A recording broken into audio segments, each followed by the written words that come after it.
name. Peter is just a young prospect. The sky's the limit for a guy like this. As he gets more and more experience, he's going to be fighting tougher and tougher guys. So, you know, is he the truth? Is he legit? We'll find out. Brandon Kaiser doesn't really seem to care what Peter Petties brings in on paper, going right in for that double leg. But it's going to be tough to take a guy like Peter Petties down.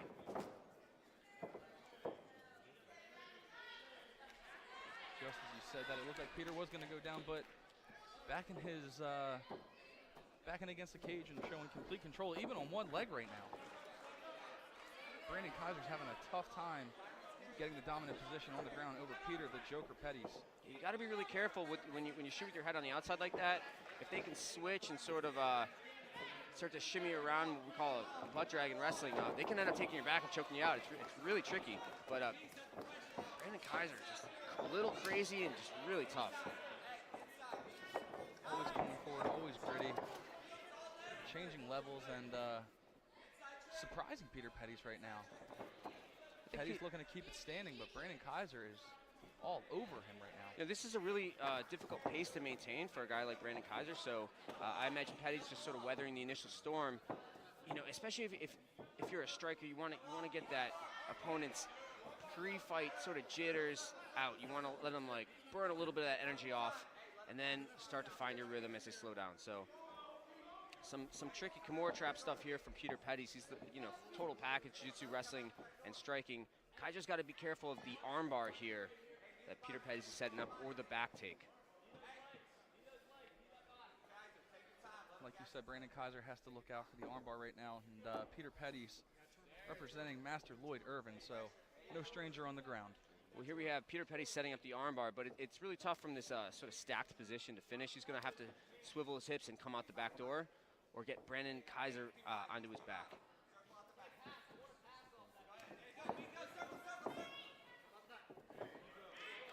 Peter Petties gets the reversal, winds up on top. Lost the Kimura, but did not lose a moment scrambling to get that dominant top position. I'd like to see a little bit more activity here from Peter Petties in terms of creating damage from the top. He seems to be hanging out a little bit, but again, if his goal is to sort of weather that storm in the first round, he's doing a really good job of just staying calm, staying collected, and letting Brandon, work off a lot of that energy. Peter stacking Brandon Kaiser against the fence right now. It seems like just a matter of seconds before Peter Petties just starts launching a barrage of attacks here. And there we go. Oh, that was an illegal knee to Brandon Kaiser. Good, man.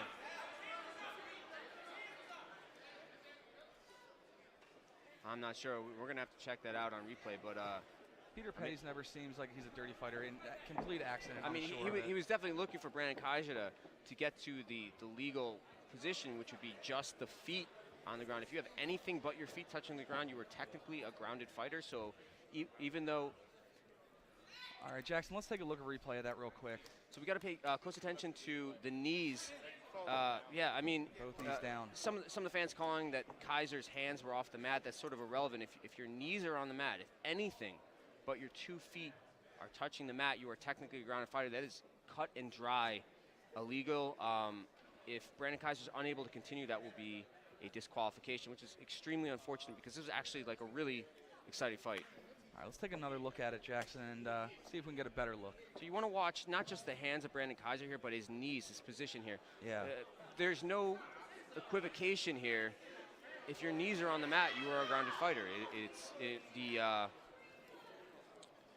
That's just the rules in mixed martial arts.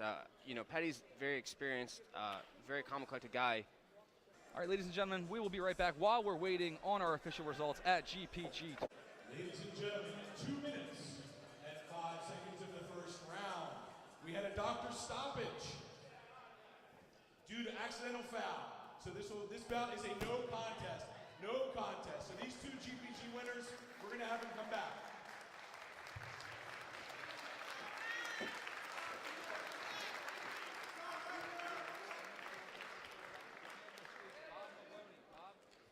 Okay, MMA can be a brutal sport. Sometimes accidents happen. Everybody knows you're a clean fighter, Peter. That was obviously an accidental strike, no contest. tell us your feelings on what happened there, maybe what you saw. Obviously, nobody wants to end a fight like that. We're hoping Brandon's okay. Tell us your thoughts. Pretty much came out how I thought he was. I knew he would be strong in the takedown. I knew once I got up that knee was going to be there, or kick, anything that I wanted to do once I got up, and I was going to get up. But sorry, you guys. I wanted to finish the contest. You know, I did not mean to knee him. I was waiting for that knee to come up. I thought it came up, but I'm always here to put on a show, you guys. So whenever I'm local, come check me out. Peter Petties. Thank you. Ladies and gentlemen, it's one of the top fighters in the area. You will hear from Peter the Joker Petties again. Guys, back to you. You know, I mean, obviously he says he doesn't intend to strike, but I mean, that was a very, just a sort of a really, I want to say amateur mistake. I mean, when you are a professional fighter, you play by the unified rules of mixed martial arts, and you have to be aware of these situations. Just